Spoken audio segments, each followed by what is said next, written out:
ಪ್ರಿಯ ಜನರೇ, ದೇವರ ವಾಕ್ಯವನ್ನು ನಾವು ಆಲಿಸೋಣ.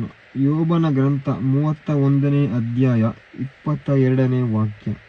ನನ್ನ ಹೆಗಲಿನ ಕೀಲು ತಪ್ಪಿ ಹೋಗಲಿ, ನನ್ನ ತೋಳು ಅದರ ಸಂದಿನಿಂದ ಕಳಚಿ ಬೀಳಲಿ. ದೇವರಿಂದ ಬರುವ ವಿಪತ್ತಿನ ಬಗ್ಗೆ ನನಗಿದೆ ಭಯ.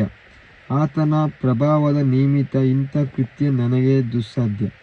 ಬಂಗಾರದಲ್ಲಿ ನಾನು ಭರವಸೆನಿಟ್ಟಿದ್ದರೆ, ಅಪರಂಜಿಯನ್ನೇ ನಾನು ನೆಚ್ಚಿಕೊಂಡಿದ್ದರೆ, ನನ್ನ ಆಸ್ತಿ ಅಪಾರವೆಂದು ಕೊಚ್ಚಿಕೊಂಡಿದ್ದರೆ, ನಾನೇ ಸಂಪಾದಿಸಿದ ಸಂಪತ್ತೆಂದು ಎಚ್ಚರಪಟ್ಟಿದ್ದರೆ, ಪ್ರಕಾಶಮಯ ಸೂರ್ಯನನ್ನು ನೋಡಿ ಕಾಂತಿಯುತ ಚಂದ್ರನ ಚಾಲನೆಯನ್ನು ದಿಟ್ಟಿಸಿ ನನ್ನ ಹೃದಯ ಅವಕ್ಕೆ ಮಾರು ಹೋಗಿದ್ದರೆ, ಬಾಯಿ ಮೇಲೆ ಕೈಯಿಟ್ಟು ಅವನು ಆರಾಧಿಸಿದರೆ, ಇದು ಕೂಡ ನ್ಯಾಯಾಧಿಪತಿಗಳ ದಂಡನೆಗೆ ಯೋಗ್ಯವಾಗುತ್ತಿತ್ತು.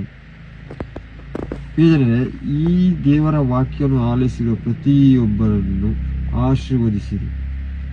ದಿನನಿತ್ಯ ಮಾಡುವಂಥ ಕೆಲಸಗಳನ್ನು ಆಶೀರ್ವದಿಸಿರಿ. ನಿಮ್ಮ ನಾಮದಲ್ಲಿ, ನಿಮ್ಮ ಕೃಪೆಯಲ್ಲಿ ಬೆಳಲಿಕ್ಕೆ ಶಕ್ತಿಯನ್ನು ಕೊಟ್ಟು ಕಾಪಾಡಿರಿ. Hallelujah, hallelujah, hallelujah, hallelujah.